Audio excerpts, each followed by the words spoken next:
मस्तक सिंहासन पे हम आत्माएं, राजन बने और शासन चलाएं।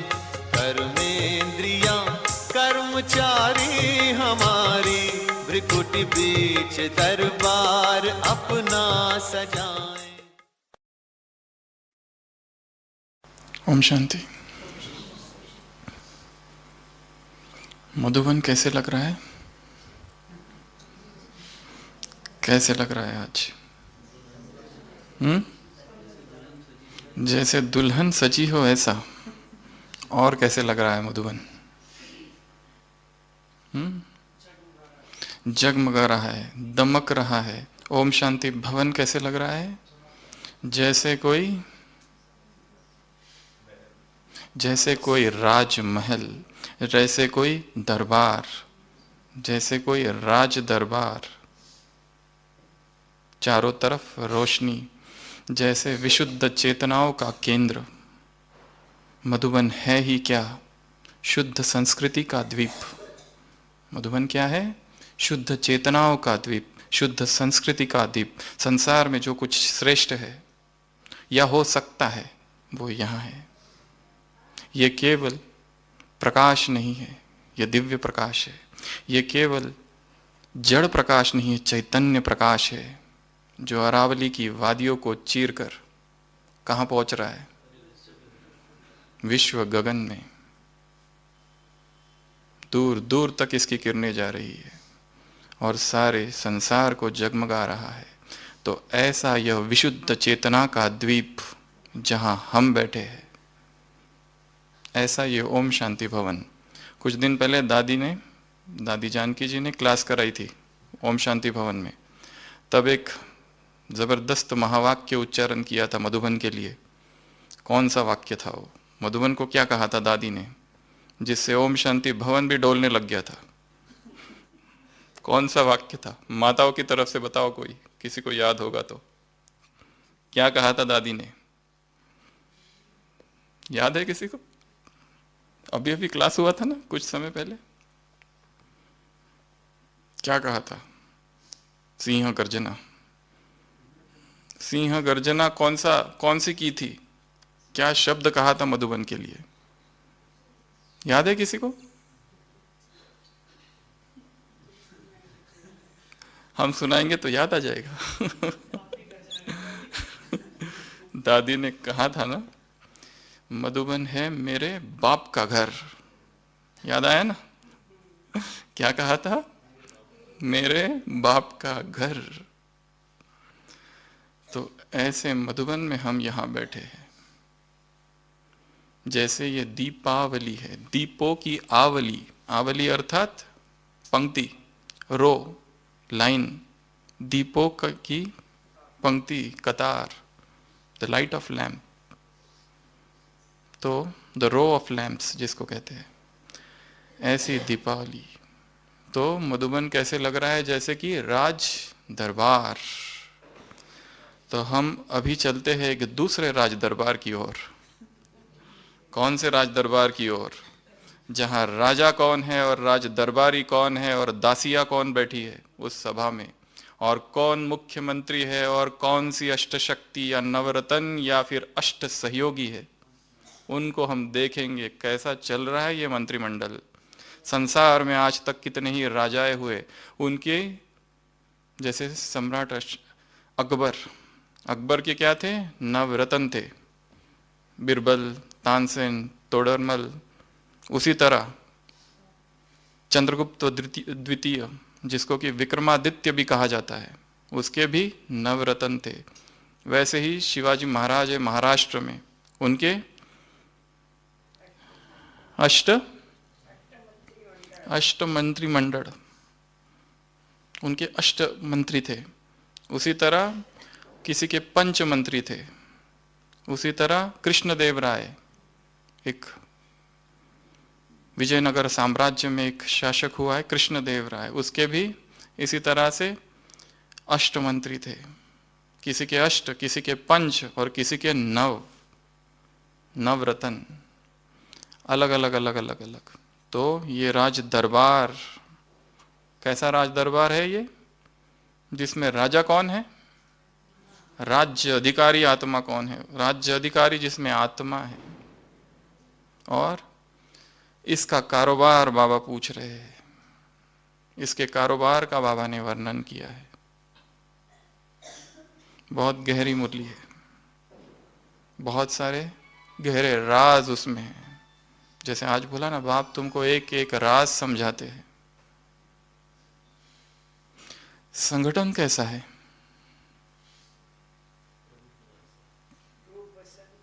संगठन कैसा है और मिलन कैसा है? ये रूहानी मिलन है। कैसा मिलन है? प्यारा मिलन है। कैसा मिलन है? अमर बनाने वाला मिलन है। हर बच्चा अमर भव का वरदानी है। कैसा मिलन है? महान मिलन है। सारे कल्प में अगर महान समय है तो अब है। तो ये है संगम युग। परंतु जब बीमारी की बात चली तो बाबा ने क्या कहा? ये क्या है? कलयुग। ये सब तो आना ही है। परंतु बाप की याद हो तो बीमारी क्या हो जाएगी? सूली से कांटा बन जाएगी। तो अभी बताओ, ये संगम युग है या कलयुग है? क्या है? पर बाबा ने तो कहा बीमारियों के समय याद करो, ये तो कलयुग है, ये तो होना ही है। कलयुग और सतयुग का संगम।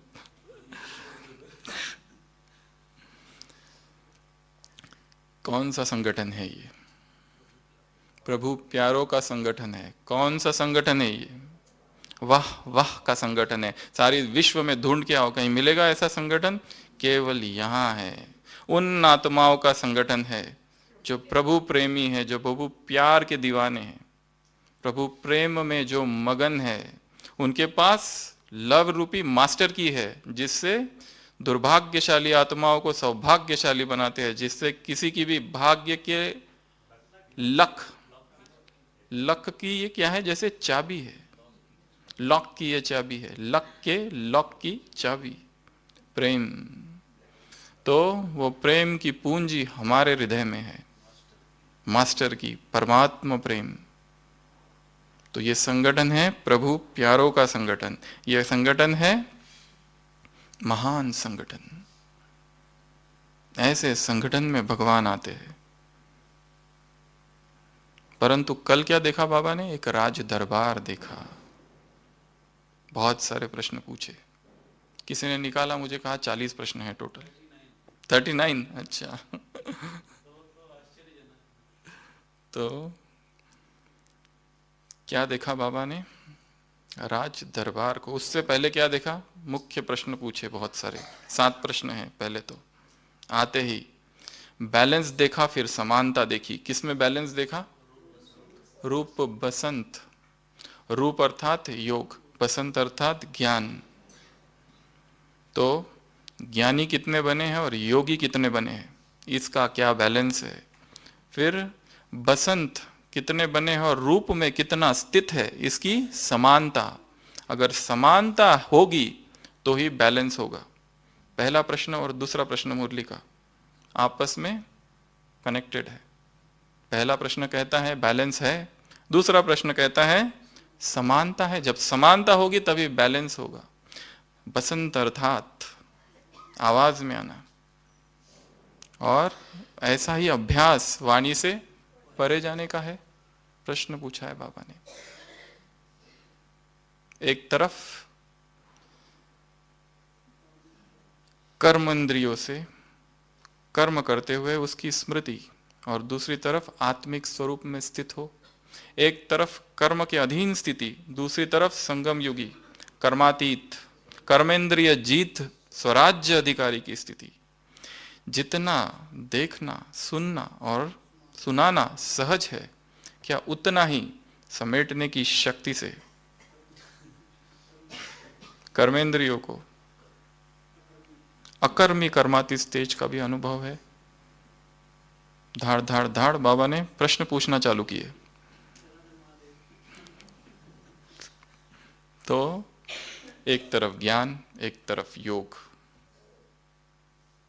एक तरफ कर्म, एक तरफ कर्मातीत स्टेज, अकर्मी स्टेज, कर्मेंद्रिय स्टेज। एक तरफ कर्म की स्मृति, दूसरी तरफ आत्मिक स्मृति। एक तरफ आवाज तो दूसरी तरफ आवाज से परे। आज आवाज के लिए क्या कहा बाबा ने माताओं की तरफ से? आज की साकार मुरली आवाज के लिए। आवाज में आना है, गीत गाने हैं कि नहीं गाने हैं? नहीं गाने हैं। प्रीत, मीत, गीत, रीत। गीत में क्या कहा था उस मुरली में? बाप की महिमा के और स्वयं के गीत गाओ। स्वयं की महिमा के और बाप की महिमा के गीत गाओ तो अशरीरी बन जाएंगे। आज क्या कहा? महिमा के गीत तो बिल्कुल नहीं गाओ। महिमा करने की दरकार नहीं है।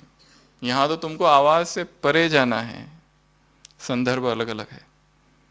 वो है भक्ति मार्ग। भक्ति मार्ग का एक भी चिन्ह नहीं होना चाहिए। अभ्यास करना है अजपा जाप। वो तो जाप करते हैं, माला फेरते, पर अर्थ नहीं जानते उसका। तुम जानते हो। तो ये राज दरबार में फिर बाबा राज दरबार की ओर आए और क्या पूछा? कैसा चल रहा है राज दरबार? ठीक चल रहा है। कौन कौन है राज दरबार में? फिर से एक बार। एक तरफ 3 शक्तियां बैठी है, शक्तियों के पीछे अष्ट शक्तियां बैठी है। दूसरी तरफ प्रकृति है। इतने बोले बाबा ने। अभी इसमें एडिशन क्या करोगे वो बताओ। 5 कर्मेंद्रिया, 5 तत्व प्रकृति के। प्रकृति और 5 विकार को एकदम पीछे की लाइन में लगा दो, लास्ट में हथकड़ियां डाले हुए है। और कौन थे इस सभा में? और कौन हो सकता है इस सभा में? बाबा ने कहा कचेरी करो। वो तो हो गया ना। 3 शक्तियां, अष्ट शक्तियां, प्रकृति, 36 गुण। 7 क्यों? 36 गुण पूरी लाइन से एक तरफ। और किसको लगाएंगे? नहीं, किस रूप में है वो? सभा है।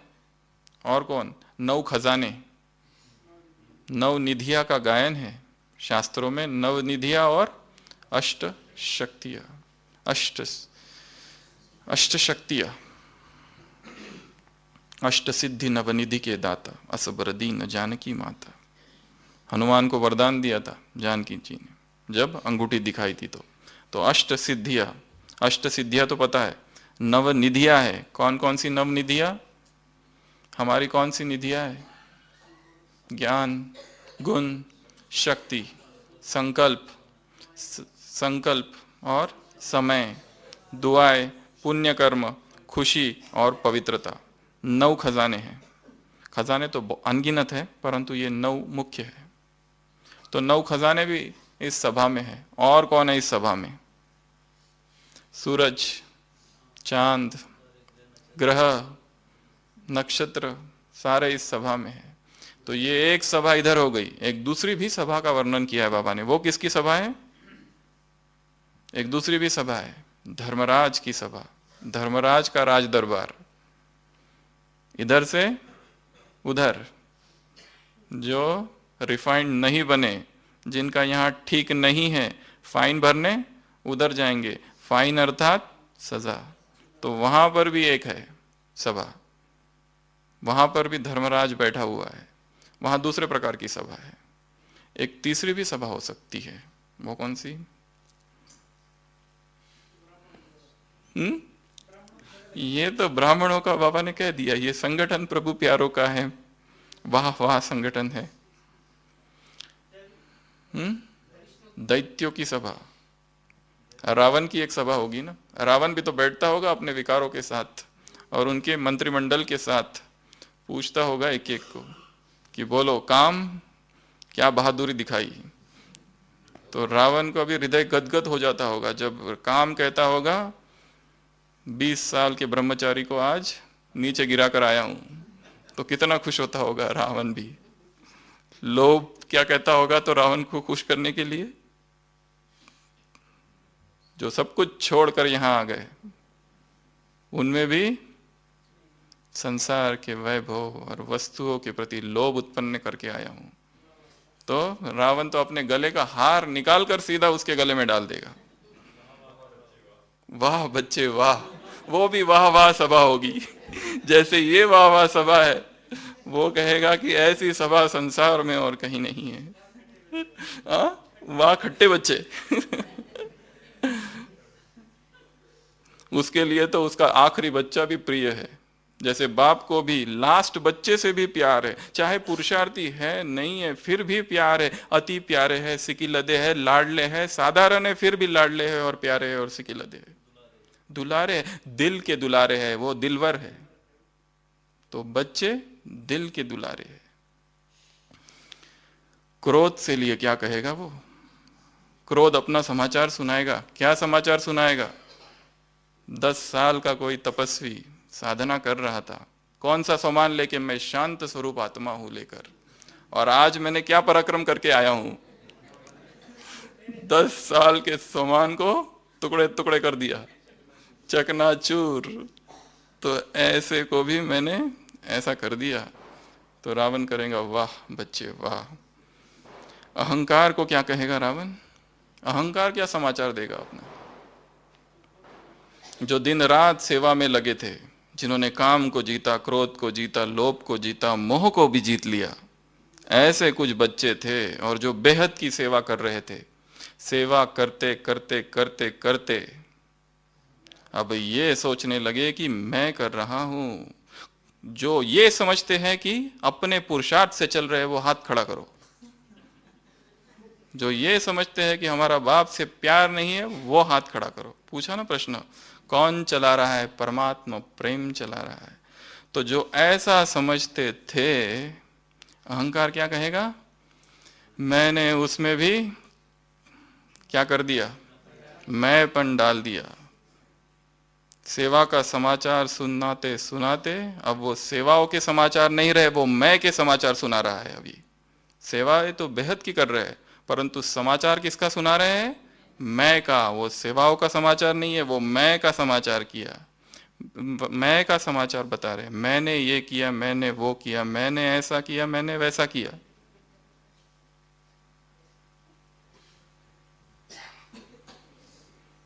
मोह से क्या कहेगा? मोह क्या कहेगा रावण को? क्या समाचार सुनाएगा अपना? मोह क्या समाचार सुनाएगा? जो वैरागी थे, संसार को छोड़कर, सब संसार को छोड़कर जो यहां आ गए, यहां आकर राग उत्पन्न हो गया जिनमें, साधनों में फंस गए, व्यक्तियों में फंस गए, एक दूसरे में फंस गए, नए नए संबंध बनाए। तुम्हारा और कोई संबंध नहीं, तुम्हारा सबका संबंध एक से है। जैसे बाप एक है परंतु निभाता सबसे है। तुम्हारा केवल एक से ही संबंध है, उस एक को छोड़कर किसी में मोह उत्पन्न हो गया। तो ये था रावण का राज दरबार। बाबा कौन से दरबार की बात कर रहे हैं? अपनी कचेरी करो, जिसमें राज्य अधिकारी है आत्मा। बाबा पूछ रहे हैं कारोबार कैसे चल रहा है? कारोबार ठीक चल रहा है? रोज दरबार लगाते हो? हमेशा दरबार लगाते हो या कभी कभी दरबार लगाते हो? दुश्मन जब आक्रमण करता है, जब वार करता है, तब होश में आते हो या हमेशा ही होश में रहते हो? कैसे चल रहा है? प्रजा का राज्य है, प्रजा पर राज्य है या प्रजा राज्य कर रही है? कौन किस पर राज्य कर रहा है? कौन किसको चला रहा है? चलते चलते चलाने तो नहीं लग गए? ख्यानत तो नहीं करने लग गए? मिलावट तो नहीं करने लग गए? धोखा तो नहीं देने लग गए? चलाने तो नहीं लग गए? चारों चीजें पूछिए। माया के मुरीद प्रकृति के लिए क्या है बाबा ने? तो ये प्रश्न पूछे, कैसा चल रहा है ये राज दरबार? उसके बाद में प्रकृति की ओर नजर गई। 5 कर्मेंद्रिया, बाबा हमेशा 5 कर्मेंद्रियों की बात करते। अन्यत्र 5 कर्मेंद्रिया और 5 ज्ञानेंद्रियों का वर्णन है, टोटल 10। रूप, रस, स्पर्श, शब्द, गंध। रूप आंख, रस जीभ, रस रूप रस, स्पर्श त्वचा, गंध नाक, शब्द कान, ये सब कंट्रोल में है, ऑर्डर पर चल रहे, ऑर्डर प्रमाण चल रहे हैं। आंखों को अब भी कुछ कुछ देखने की इच्छा है, कुछ कुछ सुनने की इच्छा है, कुछ कुछ पढ़ने की इच्छा है। उस दिन था ना, कोई अगर देखो फिल्मी कहानियां पढ़ रहा है तो क्या कर दो, फाड़ दो, और 10 साल वो पीछा नहीं छोड़े बाद में तो गुस्सा करेगा, शाप देगा, तो भी डरो नहीं, कोई बात नहीं, कुछ नहीं होगा। हम क्या देख रहे हैं, हम क्या सुन रहे हैं, रस, मास्टर सर्वशक्तिमान आधार अर्थात रस के अधीन नहीं। खाऊं खाऊं, ये खाऊं वो खाऊं, पेट में बलाऊं, इसमें तो नहीं फंसे हैं, रस के अधीन तो नहीं है। शब्द कान, दूसरी दूसरी अन्य अन्य बातें, उसके अधीन तो नहीं है। रस, 5 ज्ञानेंद्रिय, 5 कर्मेंद्रियों का वर्णन है शास्त्रों में। 5 कर्मेंद्रिय कौन सी? हाथ, पैर, मुंह, जनेंद्रिय और मल मूत्र विसर्जन के जो अवयव है वो। वैसे ये 5 कर्मेंद्रिय है, 5 कर्मेंद्रिय, 5 ज्ञानेंद्रिय। तो बाबा पूछ रहे हैं कर्मेंद्रिय कंट्रोल में है, और उसमें भी मुख्य कौन है? 3 शक्तियां। कौन कौन सी शक्तियां है वो? मन बुद्धि संस्कार, संकल्प शक्ति, निर्णय शक्ति, और तीसरी संस्कार शक्ति। मन से बात करो, अपने ही मन से बात करो। मन वश में है, भावनाएं वश में है, इंद्रिया वश में है, इच्छाएं वश में है।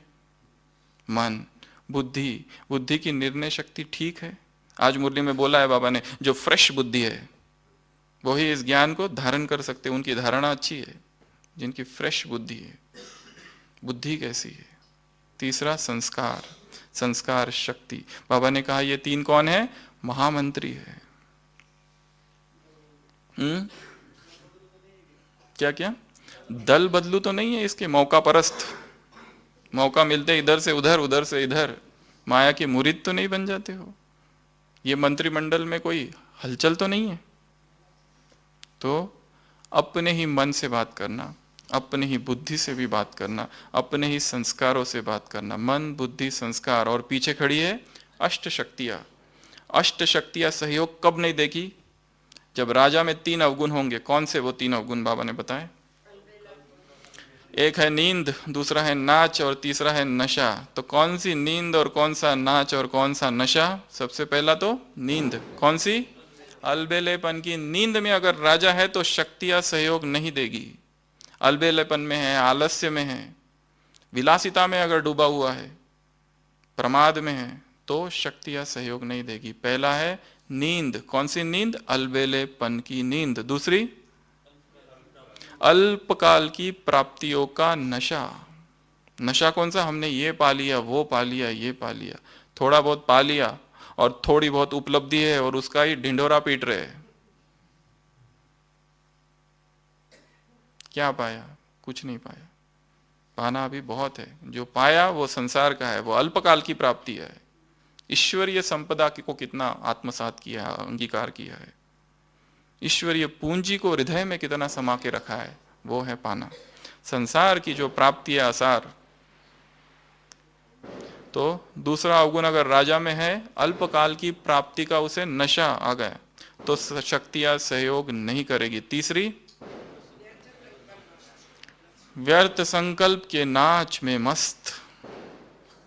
अगर राजा ही व्यर्थ संकल्प में है, व्यर्थ संकल्प के नाच में व्यस्त है, तो शक्तियां सहयोगी नहीं होगी। तो राज्य अधिकारियों से बाबा ने पूछा है। तीसरा फिर प्रकृति से बात की बाबा ने। हमको बात करनी है। क्या कहा प्रकृति के लिए? प्रकृति कौन है हमारी? बड़े ते बड़ी दासी। प्रकृति के लिए आज मुरली में क्या कहा बाबा ने? 2 तत्वों की चर्चा की है आज की साकार मुरली में, आज की मुरली में। उसके लिए बड़ी हिम्मत चाहिए, मेहनत है, परंतु निर्भय भी बनना है। तो तत्व भी है। तत्व खड़ा है अग्नि, क्या आ जाएगा? ज्वालामुखी फटेगा। उसकी चर्चा जरा कम है। धरती, धरती के लिए क्या कहा आज? वो तो पानी का है। धरती हलचल होगी ना, भूकंप, भूकंप से हलचल होगी एक। और पानी के लिए क्या कहा? 100 फुट उछलेगा, धरती को हप कर लेगा। तो फिर क्या करोगे? एक गुटके से सब कुछ हिला देगा। तो तत्व, तो 5 तत्वों की हलचल में ना आना है। बहुत ठंड, बहुत गर्मी और बारिश, ये तीनों ही हमारी स्थिति को अप्रभावित रखे। आबू में ये 3 चीजें होती है। बारिश, बारिश होते ही कई लोग कहते पुरुषार्थ थोड़ा कम हो गया है। धूप बहुत है तो गर्मी इतनी है, क्या गर्मी को सहन नहीं कर सकते? ठंड को सहन नहीं कर सकते? सब कुछ सहन करना है, बाबा ने कहा है। वो भक्त, वो मुरली याद है ना कुछ समय पहले की, 6 बातें, जैसे बाप की महिमा 6 बातों में करते हो, वैसे बाप भी तुम्हारी महिमा 6 बातों में तुम बच्चों को देखते हैं। सबसे पहला तो था उसमें नाम, उसके बाद में रूप। उस रूप में कहा था देवी देवताओं के मंदिर में जाने के लिए सर्दी गर्मी सहन करते, धरती और आकाश के बीच में बैठकर तपस्या करते हैं, खड़े होकर तपस्या करते हैं, त्रिशंकु की तरह लटके हुए। तो वो लोग इतना कुछ करते हैं, तुम नहीं सहन कर सकते। एक दिन फैन नहीं चला तो क्या होगा? कि नींद ही नहीं आएगी? आएगी ना। तो पास फिर प्रकृति के पेपर में। तो प्रकृति के 5 तत्व, अग्नि, जल, वायु, तूफान, तूफान में भी अचल अडोल, स्थूल तूफान, भूकंप, फिर उसके बाद में क्या? आकाश। आकाश से कौन सी प्राकृतिक प्रकोप होता है? बिजली, आग, अंगारे बरसेंगे, सब कुछ होगा। उन सब में अचल अडोल स्थिति, उसकी अभी से प्रैक्टिस करके रखनी है। प्रकृति की जो छोटी छोटी बातें होती है उसमें परेशान नहीं होना है, उसका ज्यादा वर्णन नहीं करना है, नहीं तो बस उसी के वर्णन में है। आज लाइन नहीं है, लाइट नहीं है, लाइट नहीं है, लाइट नहीं है। आज बारिश ज्यादा हो रही है, इधर कितनी हुई, उधर कितनी हुई, यहाँ कितनी हुई, वहां कितनी हुई, बारिश का ही वर्णन। धूप बहुत ज्यादा है, अंगारे बरस रहे, क्या करे? एसी तो चाहिए एक। 5 तत्व क्या है तुम्हारे? बाबा ने कहा दासी है, बड़े ते बड़ी दासी है। तो प्रकृति जीत बनकर उसको ऑर्डर में चला रहे हैं वो, या वो तुमको प्रकृति पति को ऑर्डर में चला रही है? तो बाबा ने प्रकृति से बात की, मतलब हम प्रकृति से बात करें। 1 अष्ट शक्तियां, 3 शक्तियां और ये कर्मेंद्रिया, ऐसा ये दरबार देखा। अष्ट शक्तियों के अलावा और कौन सी शक्तियां हैं?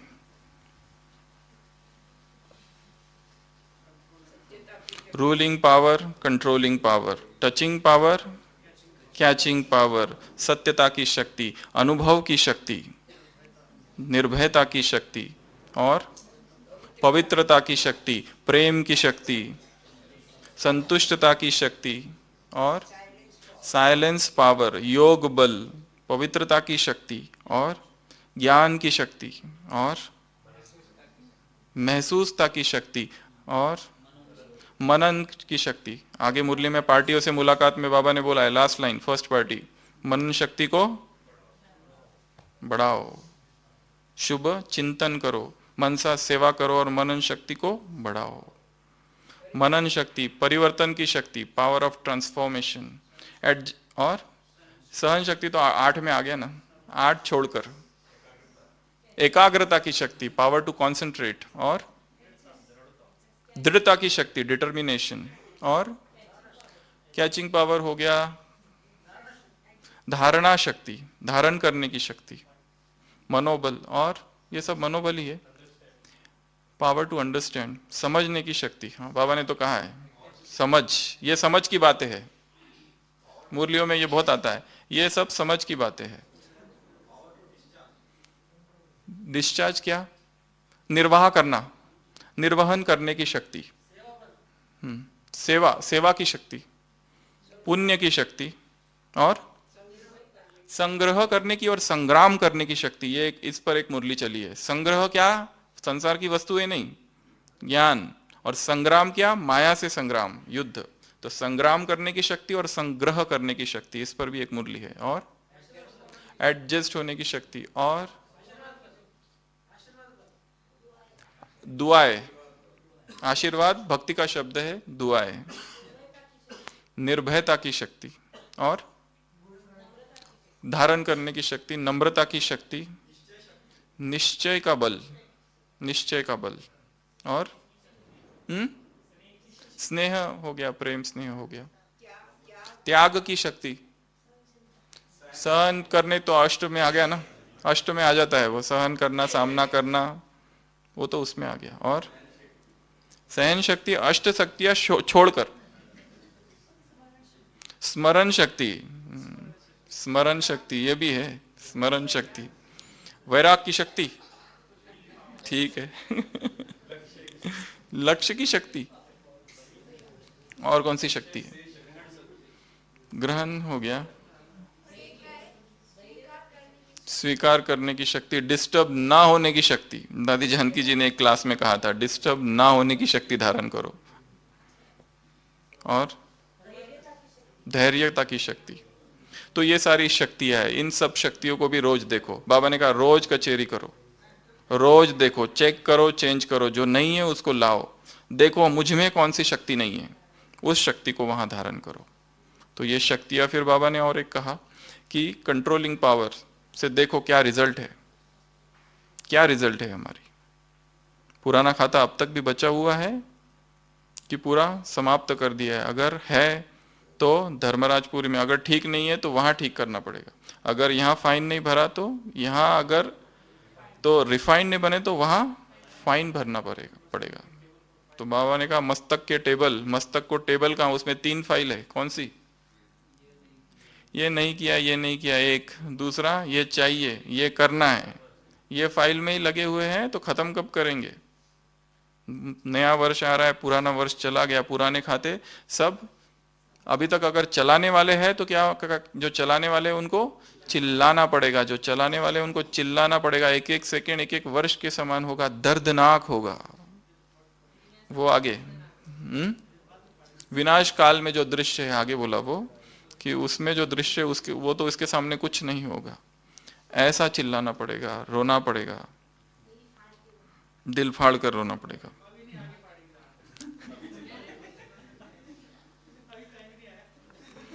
तो टेबल की बात की बाबा ने, टेबल पर फाइल, इनको कैसे पूरा करो, कैसे? शिव मंत्र से समर्पित कर दो। क्या कहा? शिव मंत्र से समर्पित कर दो इनको। परंतु कुछ कुछ है जो क्या करते हैं, वो तो आगे है, चलो उस पे आ जाओ। छिपाते हैं, क्या करते हैं? कोई कोई छिपाते हैं, और छिपाते छिपाते छोटा दाग भी बड़ा हो जाता है। कोई कोई है छिपाते और चतुराई से चलाते हैं, उनका दाग और ही गहरा हो जाता है। जैसे दाग कोई गहरा हो जाता है कपड़ा या कागज तो वो फट जाता है, वैसे ही यहाँ पर दिल फाड़ फाड़ के रोएंगे, मैंने किया, मैंने किया। रबर लगाते और फिर धाग लग जाता है। ऊपर बोला ना, सौगंध खाते हैं। धर्मराज स्वागत करेगा, कराना है, या सौगत केवल सौगंध खाते हैं कि अभी नहीं करेंगे, अभी नहीं करेंगे, क्या करेंगे?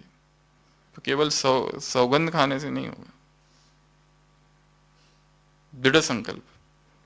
बाबा ने कभी तीव्र पुरुषार्थी की परिभाषा दी है, जो गलती एक बार हुई उसको पुनः रिपीट न करना, ये इसको कहा जाता है तीव्र पुरुषार्थ।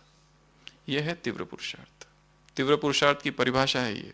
एक गलती हुई फिर रिपीट की, एक गलती हुई, लेटर लिखा, बाबा को माफी मांगी, फिर से गलती की, फिर लेटर लिखा, फिर माफी मांगी और फिर से गलती की। ये तीव्र पुरुषार्थ नहीं है ये तीव्र पुरुषार्थ नहीं। जो एक बार गलती की उसको समझना वो क्यों हुई, क्या कारण है, किस बात की कमी है, चेक करो, चेंज करो और फिर आगे बढ़ो, ताकि पुनः वो गलती ना हो। यह है तीव्र पुरुषार्थ। फिर यहाँ दाग की बातें बाबा ने की, इतना पश्चाताप करना पड़ेगा, इतना रोना पड़ेगा, इतना चिल्लाना पड़ेगा। इसके लिए बाबा को रहम आता है। इसके लिए तो कहा ना, रहम दिल बनो। रूहानियत और रहम, दो चीजें, रूहानियत और रहम, स्वयं के प्रति भी रहम दिल और औरों के प्रति भी रहम दिल। बहुत सारे छोटे छोटे छोटे छोटे टॉपिक्स बाबा ने बहुत सारे उसमें डाल दिए। जैसे व्यर्थ संकल्प की भी बात वहां करी कि व्यर्थ संकल्प देखते, व्यर्थ देखते सुनते भी होली हंस की स्टेज में रहना है, केवल समर्थ को धारण करना है, बाप की गोदी में झूलते रहना है। तुम कौन हो? चमकीले ड्रेस वाले सदा सुहागन। तो नाखून भी तुम्हारा मिट्टी में नहीं जाता, नहीं तो इधर पहुंचते रहेंगे और वो पहुंच जाएगा। एक है भारतीयों की लिस्ट में आ जाएंगे, एक है इधर पहुंचते रहेंगे और वो पहुंच जाएगा साजन। तो वैसा ना हो जाए, हम भारतीयों की लिस्ट में ना आ जाए। तो इस तरह से बाबा ने कहा स्वयं की चेकिंग करते रहो और चेंज करते रहो। रोज चेकिंग करनी है, रोज कचेरी लगानी है। अभी एक दूसरा दरबार भी है। वो कौन सा दरबार है? धर्मराज का दरबार। उसमें क्या होगा? उसमें क्या होगा? वो बड़ा कड़ा दरबार है, फाइनल स्टेज। बाबा ने कहा फाइनल स्टेज है, फाइनल रिजल्ट दिखाओ। उस दरबार में क्या होगा? जिनका यहां ठीक नहीं उनको वहां जाना पड़ेगा, उनको वहां फाइन कष्ट होगा, दुख झेलना पड़ेगा। एक एक सेकंड भी एक एक वर्ष के समान होगा, दर्दनाक दृश्य होगा। अब ये सोचो कि हम उस कटघरे में खड़े हैं, बेहोश हो गए अगली तारीख तो सबसे पहले किसको खड़ा करे? स्वयं को ही कटघरे में खड़ा कराओ। कौन किसको खड़ा करेगा? एक तो धर्मराज हमको कराए, उसके पहले हम ही अपने आप को कटघरे में खड़ा कर देते हैं। तो सबसे पहले माताएं खड़ी हो जाओ। आज की अदालत माताओं के ऊपर। तो माताओं के ऊपर आरोप है क्या? माताओं के ऊपर आरोप है, मधुबन में आ गए, मधुबन में सेवा कर रहे, रोटी बेल रहे, परंतु बीच बीच में किसकी याद आती है? बच्चों की याद आती है, पोतरों धोतरों की याद आती है, और आंखों से आंसू भी आ जाते हैं। यह आरोप है। क्या उत्तर है इसके लिए? कोई उत्तर? माताओं के ऊपर आरोप है ये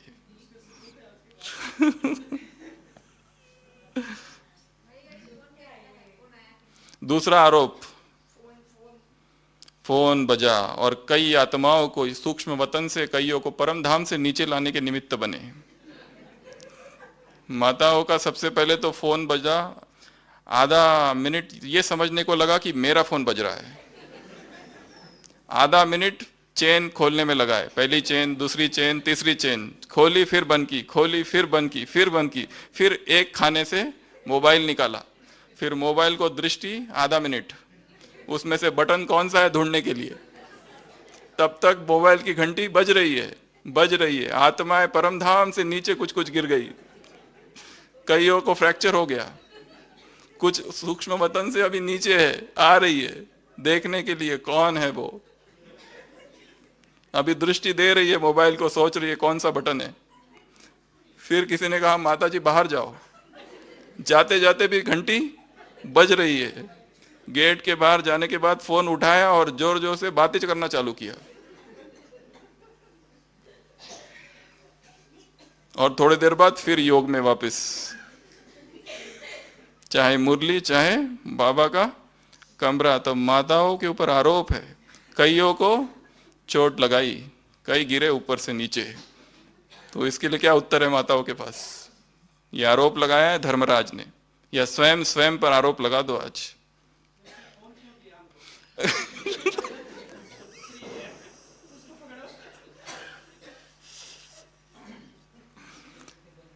माताओं पर बहुत सारे आरोप है, और भी कुछ आरोप है। अपने बच्चों को जो ज्ञान और योग की पालना देनी थी वो नहीं दी, और जब वो नरकवासी बन गए तो कहा कि इनकी तकदीर में नहीं था। क्या कहा बाद में? कि इनकी तकदीर में नहीं है तो हम क्या करें। जो पालना देनी चाहिए थी, जो ज्ञान और योग की पालना देनी चाहिए, तो जो वाइब्रेशन देने चाहिए थे वो नहीं दिए। तो ये भी आरोप है। धर्मराज लगाए या हम स्वयं स्वयं पर लगाए? कुमारों के ऊपर क्या आरोप है? सारी दुनिया छोड़कर यहां आ गए और यहां ही एक नया संसार स्थापन कर लिया अपना। और क्या आरोप है? संसार के वैभव को छोड़कर आ गए और यहां किस में लग गए? परचिंतन परदर्शन में। क्या करने आए थे? बाबा ने अव्यक्तवाणी 3 तारीख में प्रश्न पूछा है, तुम्हारा लक्ष्य क्या है? न भले नंबरवार है, परंतु जीवन का लक्ष्य क्या है? एक प्रश्न है, उत्तर नहीं दिया, पर एक प्रश्न उस मुरली में है। भले नंबरवार है, परंतु जीवन का लक्ष्य क्या है? क्या करने आए थे और क्या कर रहे हो? कटघरे में खड़े। तुम पर आरोप है कि तुमने यज्ञ की चोरी की है। आरोप है तुम पर कि तुमने टाइम बहुत वेस्ट किया है।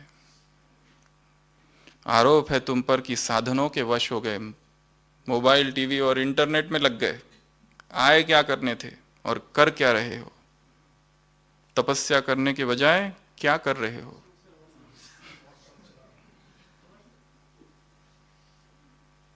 धन संपत्ति सब कुछ छोड़कर आए थे, यहां सब कुछ फिर से निर्माण कर रहे हो। यह आरोप है। कहते हो बहन, पर दृष्टि देह की ओर है। यह आरोप है। अभी तक आत्मिक दृष्टि की साधना पक्की नहीं की है, यह आरोप है। अभी तक तपस्वी कुमार नहीं बने हो। कुमार तो बन गए, ब्रह्मा कुमार तो बन गए, परंतु तपस्वी कुमार नहीं बने हो, तपस्वी मूर्त नहीं बने हो। ब्रह्मचर्य की वो शक्ति अभी भी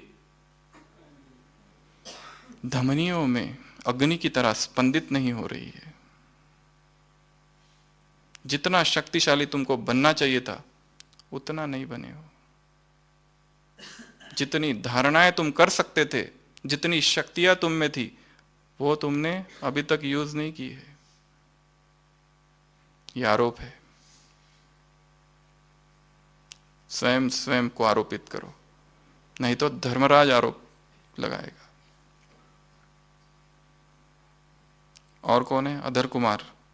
उनके ऊपर क्या आरोप है सुशील भाई? हाँ,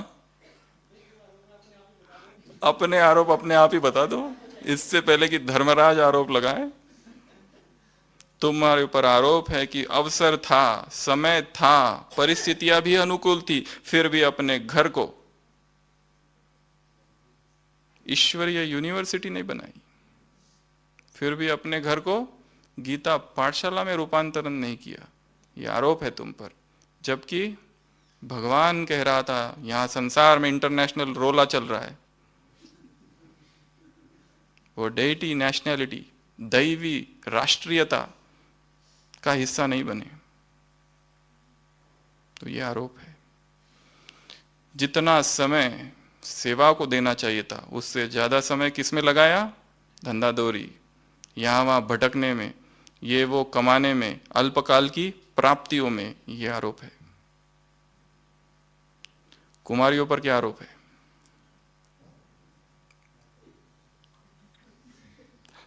कुमारियां खुद बता दे।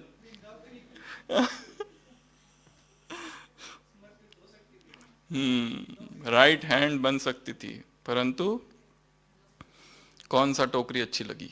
उधर की टोकरी अच्छी लगी। और क्या आरोप है? स्वयं स्वयं पर आरोपित करो, लिखो खुद ही, तो बहुत सारे पॉइंट्स निकलेंगे। यहां क्या और बताना?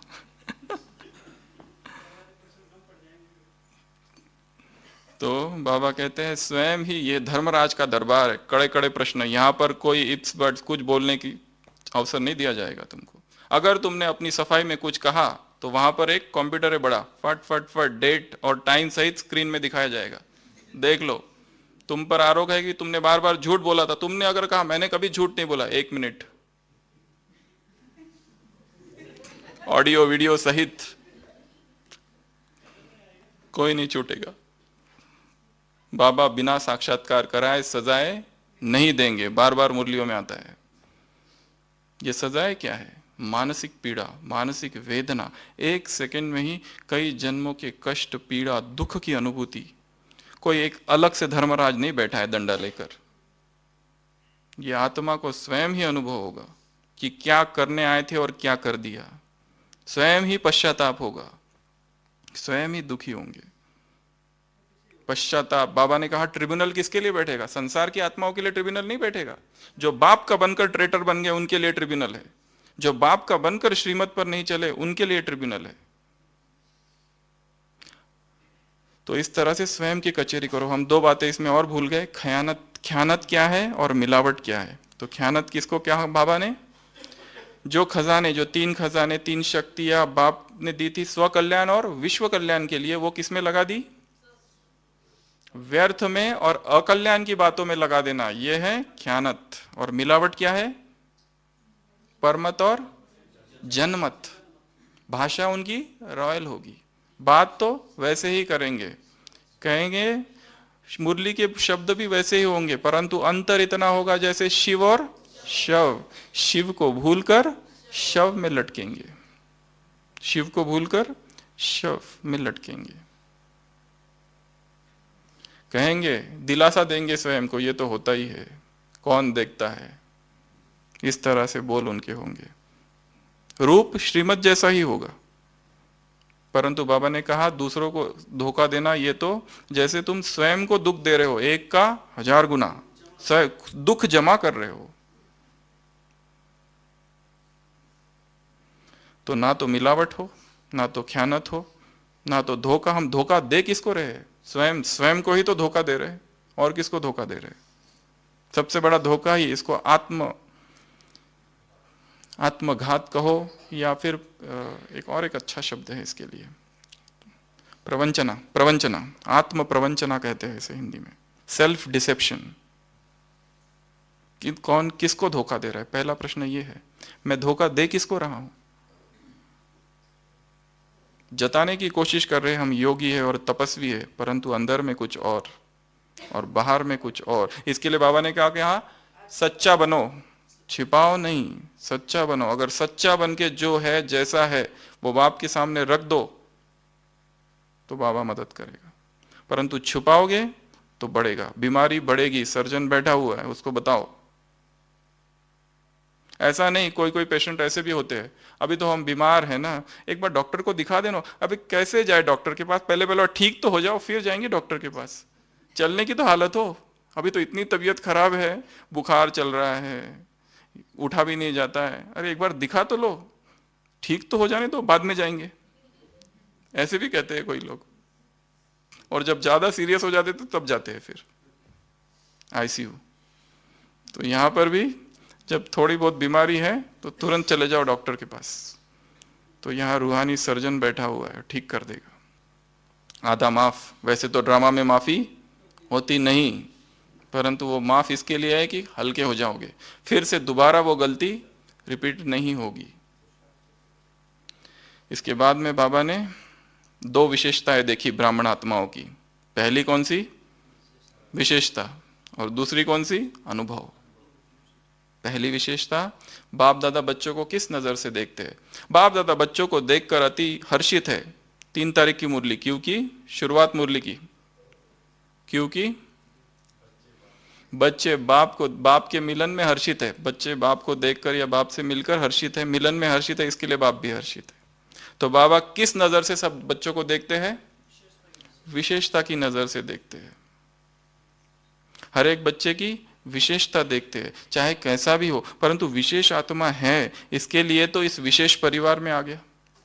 तो इसके लिए तुम भी किसी के संबंध संपर्क में आते हो तो क्या करो? विशेषता को देखो और लाभ लो, काम में लगाओ। यहां बाबा ने 5 उदाहरण दिए हैं अपनी बात को समझाने के लिए। 5 उदाहरण।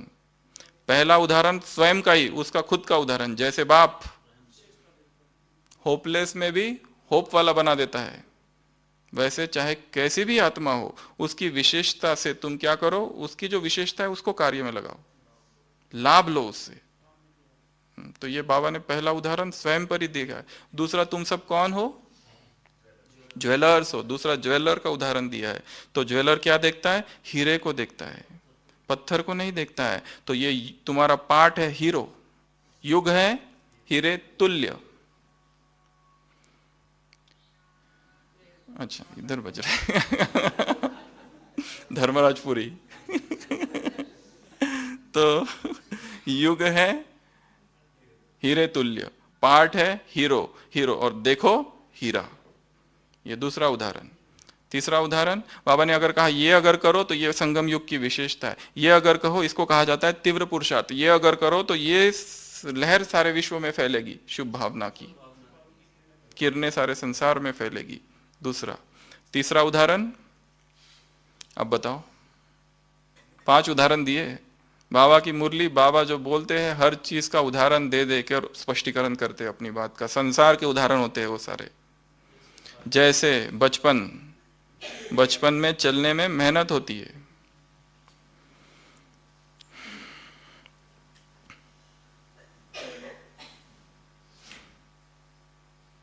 बाबा के पास जाकर जो कुछ हमने किया है वो उसको, जो सबसे प्राइवेट बात है वो उसको बता के नीचे आ जाओ।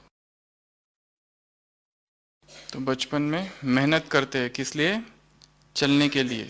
तो अर्थात ये मेहनत क्या है? बचपना है।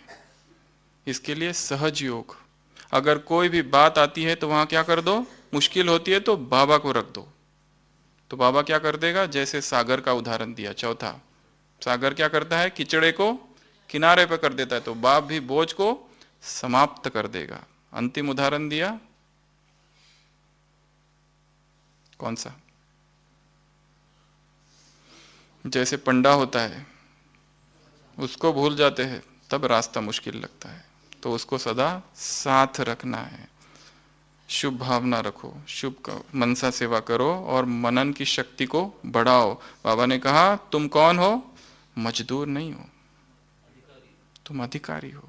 मेहनत कौन करता है? मजदूर। जैसे एक व्यक्ति विदेशी भारत में आया और देखा कि कुछ लोग कंस्ट्रक्शन कर रहे हैं, मजदूरों से मिल रहा है, वो पहले मजदूर के पास गया, उसको पूछा भाई तुम क्या कर रहे हो? वो मजदूर को बहुत गुस्सा आया, क्या तुमको आंखें नहीं है, देख नहीं रहे हो मैं क्या कर रहा हूँ? पत्थर तोड़ रहा हूँ, कठोर कड़क पत्थर, इतने हार्ड स्टोन्स, उसको मैं तोड़ रहा हूँ। सारा जीवन मेरा पत्थर तोड़ने में चला गया, पता नहीं अब कब तक मैं ये तोड़ता रहूंगा। आज तक मेरा ना पेट भर पाया, कुछ भी नहीं हुआ, ये पूरा जीवन ही जैसे मेरा बर्बाद हो गया, और उसमें से तुम मुझे परेशान करने आ रहे हो, जाओ यहां से। वो दूसरे व्यक्ति के पास जाता है, भाई तुम क्या कर रहे हो? वो कहता है कि मैं क्या आजीविका कमा रहा हूं बस, और क्या, दूसरा तो मेरा कोई काम ही नहीं, सारा जीवन इसमें गया है और ये कर रहा हूं। तो कहता है ठीक है। तीसरे के पास जाता है जो बड़ा ही नाचते हुए पत्थर तोड़ रहा है, झूम रहा है, डांस कर रहा है, उसको पूछता है भाई तुम क्या कर रहे हो? बोलता है मैं तो भगवान के लिए मंदिर बना रहा हूं। कितनी खुशी है उसको, मैं ऐसा आलय बना रहा हूं कि जिसमें भक्त आएंगे और परमात्मा प्रेम में मगन हो जाएंगे। एक ही काम, 3 व्यक्ति, परंतु स्थिति सबकी अलग अलग। हम यहां सेवा कर रहे हैं तो क्या कर रहे हैं, किस भाव से कर रहे हैं? माताओं को क्या लगता है? पत्थर तोड़ रहे हैं, आजीविका कमा रहे हैं, या कुछ और कर रहे हैं, मगन है। बाबा ने कहा सेवाधारियों से मुलाकात में भी कहा, सेवा का चांस मिलना अर्थात लॉटरी में नंबर आना। बाप क्या है? सेवाधारी है, तो सेवाधारी बनना अर्थात बाप समान बनना। कितना ऊंचा सम्मान दे दिया बाबा ने। सेवा का चांस यही लॉटरी है। तो ऐसा लगता है उस कौन से मजदूर जैसी हमारी स्थिति है, पहला या तीसरा? अपने आप को देखना, कोई भी सेवा करते हुए हम क्या कर रहे हैं, किस नशे में रहते हैं? ब्रह्मा भोजन बना रहे, या फिर देखो यहाँ लाइट नहीं, ये नहीं, वो नहीं, सुबह से लगे हुए हैं, कोई पूछता नहीं, थक गए।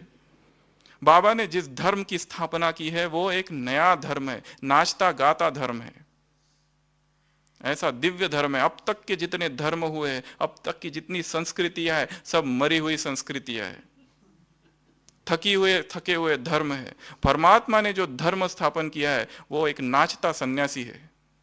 कौन है वो? एक रमता योगी है, उड़ता योगी है। वो तो अग्नि पर चलते हैं, तुम तो विकारों की अग्नि के ऊपर चलते हो। वो तो पानी के ऊपर चलते हो, तुम तो कुसंग के पानी के ऊपर चलते हो। वो तो धरती के ऊपर चलते हो, तुम तो देहभान की धरती के ऊपर चलते हो। वो है रमता योगी और तुम हो उड़ता योगी। एक मुरली में बाबा ने कहा है ये। तो कितना ऊंचा हमारा सम्मान है। दूसरी विशेषता है ब्राह्मणों की अनुभव। क्या विशेषता है? अनुभव। हर गुण, हर शक्ति का अनुभव। ज्ञान तो बहुत है, परंतु अनुभवी मूर्त बने हैं। प्रश्न पूछा, 3 उदाहरण दिए यहां पर। जैसे प्रेम, प्रेम स्वरूप आत्मा, आत्मा का गुण है प्रेम स्वरूप, तो वो प्रेम स्वरूप में आया है जो स्वयं को भी लगे और दूसरों को भी अनुभव हो, केवल स्वयं को नहीं दूसरों को भी रूहानी आकर्षण हो उस प्रेम से, पहला उदाहरण। दूसरा, खजाने कहाँ रखे जाते हैं? अगर लॉकर में रखे गए तो खुशी नहीं होती है, अगर इन खजानों को भी केवल बुद्धि में रखा जाए और यूज ना करे तो खुशी नहीं होगी। एक है अनुभव के बोल, एक है ज्ञान के बोल, इसमें बहुत अंतर है बाबा ने कहा। और उसमें और भी बात कही कि कितना अनुभवी मूर्त बना हूं। विवेकानंद ने कही, धर्म की परिभाषा दी है, रिलीजन इज रियलाइजेशन, एक ही शब्द की परिभाषा है। धार्मिक उसे कहा जाएगा जो अनुभवी मूर्त है, चाहे कितने भी वेद शास्त्र उपनिषद और सब कुछ पढ़ रखा है, कंठस्थ कर लिया है, परंतु यदि उसे अनुभव नहीं है तो उसे धार्मिक आस्तिक नहीं कहा जाएगा। रिलीजन इज रियलाइजेशन, एक ही शब्द की परिभाषा है। तो जो अनुभवी मूर्त है, केवल ज्ञानी होने से नहीं होगा, अनुभवी मूर्त, हर बात का अनुभव, हर ज्ञान का अनुभव, ज्ञान की एक एक पॉइंट का अनुभव, गुणों का अनुभव, एक एक गुण का अनुभव, एक एक शक्ति का अनुभव, वो है धार्मिक बनना। तो खजानों को क्या करो, बाबा ने कहा यूज करो, और अनुभवी मूर्त। और एक उदाहरण दिया, केवल खजानों को यूज नहीं, जब जिस गुण या शक्ति की आवश्यकता है उसको उस समय यूज करो। ऐसा नहीं कि दुश्मन आक्रमण करे और तलवार चले ही ना, या फिर वो उधर से तीर कमान बाण मार रहा है और हम इधर से तलवार से लड़ रहे हैं, वहां तो ढाल की आवश्यकता है। तो कब ढाल और कब तलवार, ये निर्णय। तो ये विशेषता कौन सी है? अनुभवी मूर्त। तो जो भी हम पढ़ते हैं, जो भी हम सुनते हैं, उसको धारणा में लाने का प्रयास करना है, समझना है उसको। सबसे पहले जितना गहराई से इन चीजों को समझेंगे उतनी ही वो धारणा से आएगी, धारणा में आएगी। केवल गए और मुरली पढ़ लिए और आ गए, इसको तो समझने के, ये जो मुरली है भाषा हमें कैद है जैसे, पहले तो इस भाषा को समझना पड़ेगा, बाबा के भाव को समझना पड़ेगा, भावार्थ, शब्दार्थ, वाक्यार्थ, गुणार्थ, सब कुछ समझना पड़ेगा। किस संदर्भ में ये कहा जा रहा है, क्यों कहा जा रहा है, कैसे कहा जा रहा है, इन सभी बातों को समझना पड़ेगा। अगर उसको समझना है तो ये तो हो गया कल की मुरली। जो 3 तारीख की मुरली थी उसमें होमवर्क बताओ अब क्या दिए। एक तो हमने बोल ही दिया, तुम्हारे जीवन का लक्ष्य क्या है, इसको सबसे पहले निर्धारित करो। केवल ये मत कह दो कि बाप समान बनना है, अव्यक्त बनना है, कर्मातीत बनना है, लक्ष्मी नारायण बनना है, अशरीरी बनना है। लक्ष्य क्या है? ये तो अंत, लास्ट है, वहां तक पहुंचेंगे कैसे? जैसे कोई स्टूडेंट है, जैसे अभी उस दिन ओपीडी में एक 5 साल का बच्चा आया था, उसको सोनोग्राफी के लिए भेजा। उसके घर में सभी डॉक्टर्स है। जब उसका सोनोग्राफी चल रहा था तो सोनोग्राफी करने वाले डॉक्टर ने पूछा तुम क्या बनोगे? तो उनके माँ बाप ने कहा ये डॉक्टर बनेगा। बोले डॉक्टर नहीं, गैस्ट्रोएंट्रोलॉजिस्ट। 5 साल का बच्चा है, पेट का डॉक्टर। अभी उसका लक्ष्य देखो कितना ऊंचा रखा है उसने, उसको पता भी नहीं क्या है, पर वो स्पेशलाइजेशन का सोच रहा है 5 साल की उम्र में। परंतु अगर वो केवल यही कहे कि मुझे ये बनना है, ये बनना नहीं, उसके लिए बहुत सारी चीजें तब तक उसको करना पड़ेगा। उसके लिए तो सबसे पहले वो 5वीं कक्षा में वही उसको पास करना पड़ेगा, तब तक वो आगे बढ़ेगा ही नहीं। इतनी जो कमी कमजोरी हमारे अंदर है, वो लक्ष्मी नारायण बनना और वो जो भी है वो तो बहुत आगे की बात है। परंतु आज दिन का लक्ष्य क्या है? आज सारे दिन क्या करना है? कहीं टाइम तो नहीं वेस्ट हो रहा है? खजानों को भी चेक करो, कहीं टाइम वेस्ट तो नहीं हो रहा है? कहीं व्यर्थ संकल्पों पे नहीं है? कभी अभी तक भी पुराने संस्कार विकार अटैक तो नहीं करते?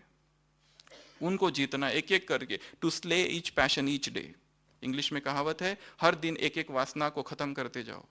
To slay each passion each day, हर दिन एक एक कमजोरी को नष्ट करते जाओ।